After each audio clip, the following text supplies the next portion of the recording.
A continuación hará uso de la voz hasta por 10 minutos la doctora Pilar Calva, de Observatorio Regional para la Mujer de América Latina y el Caribe, AC.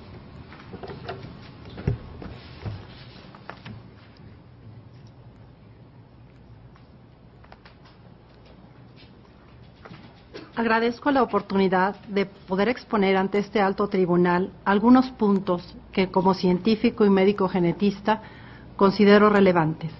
Soy la doctora María del Pilar Calva Mercado, mexicana, médico con especialidad en genética humana, subespecialidad en citogenética y maestría en bioética. Miembro de 4 academias de bioética a nivel nacional e internacional. Primera pregunta. ¿El embrión es un puñado de células o un ser humano? Los seres humanos tenemos nuestro material de herencia en el DNA, el genoma humano, organizado en 46 cromosomas en cada una de las células somáticas. Solo los gametos tienen solo 23. El primer evento en la formación de un individuo humano es la fusión del óvulo y el espermatozoide. Esto se conoce como concepción, fecundación o fertilización. Bioquímicamente, este proceso es complejo. Solamente un espermatozoide atravesará la membrana citoplasmática del óvulo.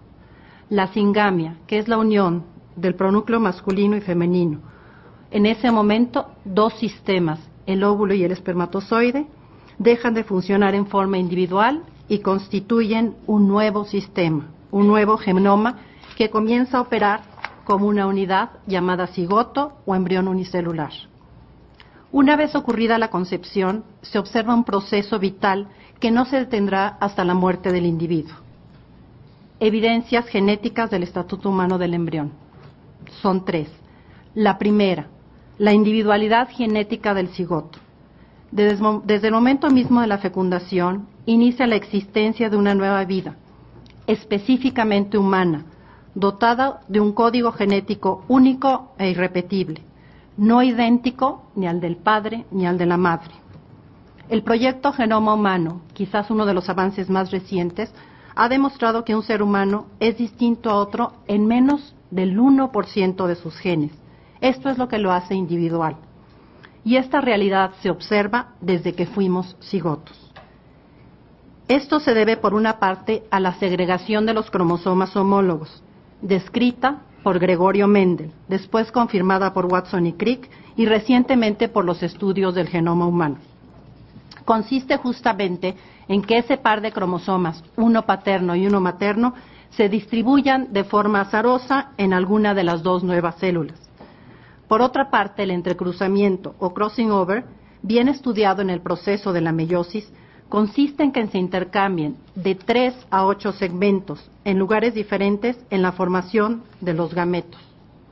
Así, tanto la segregación como el entrecruzamiento, claramente estudiados por la genética, hacen evidente que el resultado de la concepción es un genoma humano completo, pero este genoma es además individual, es decir, esta combinación no ha existido.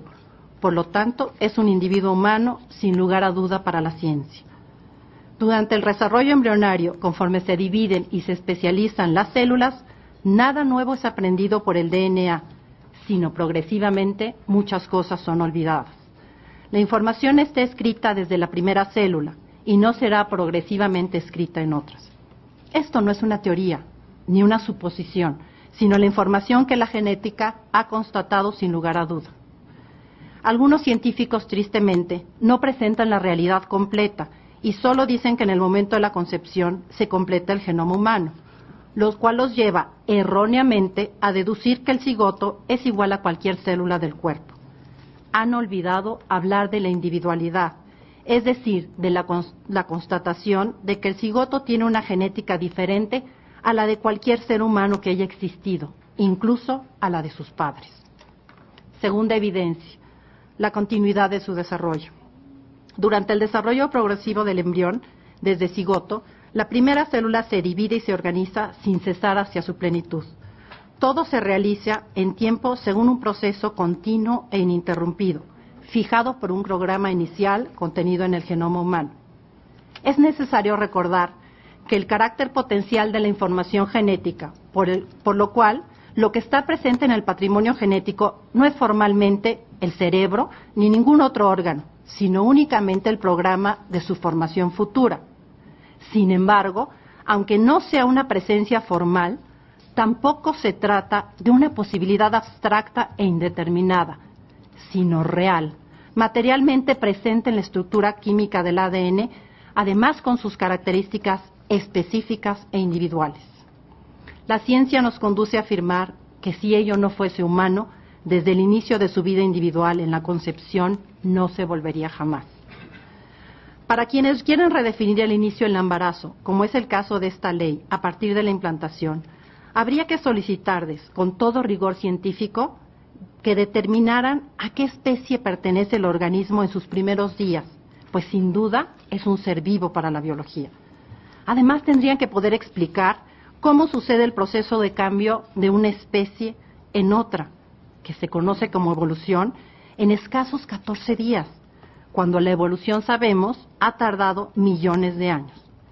Es en el terreno de las creencias, no de la ciencia, pretender afirmar que la vida inicia en la implantación. Otro engaño utilizado frecuentemente es reducir a un ser humano a la manifestación de una de sus características, la capacidad de razonar y sentir. El ser humano, desde su concepción, tiene inscrito en su genoma la capacidad de pensar, razonar y sentir. Solo hay que permitir que se desarrolle para que lo pueda expresar. Pero si nace sin esta capacidad, como las personas con discapacidad mental, o la pierde, no afirmaríamos que no es un ser humano. Por ejemplo, un perro antes del nacimiento, si tiene un problema en sus cuerdas vocales y no ladra, no podríamos afirmar que puesto no ladra no es perro. Más bien, si ladra, puedo afirmar que es perro. Pero si no lo hace simplemente porque está dormido, no puedo decir que no lo sea. Es al revés, puesto que él es perro, podrá ladrar. Tercera, la autonomía de la vida prenatal. El embrión, y solamente él, es quien con un mensaje químico estimula el funcionamiento del cuerpo lúteo del ovario y suspende el ciclo menstrual de la madre. Esto sucede en un minúsculo embrión que al 6º o 7º día de vida, es decir, después de su concepción, mide 1.5 milímetros de largo y ya está en condiciones de decidir su propio destino. El proceso de formación del embrión es autónomo, no obstante la íntima relación que se instaura con el cuerpo de la madre. En el periodo que precede la implantación, cuando el embrión parece más precario y débil, su autonomía es paradójicamente mayor, como lo demuestran las técnicas de fecundación in vitro. Decir que una mujer tiene derecho sobre su cuerpo es una inexactitud y una irrealidad científica, pues un embrión desde el momento de la concepción no es parte del cuerpo de la madre. Las células de la madre y del embrión son diferentes en su genética y en su inmunología. El principio de la duda. A pesar de las evidencias científicas, todavía existen científicos que dicen que hasta las 12 semanas es una masa de células. Entonces nos encontraríamos ante dos posibilidades. Ante la duda, tratar a una masa de células como un ser humano o a un ser humano como una masa de células.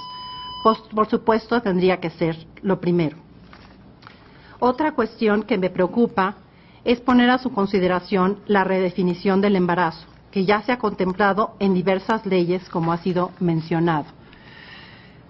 En medicina se considera que la vida inicia en el momento de la concepción y en ese momento se habla de un embarazo presuntivo.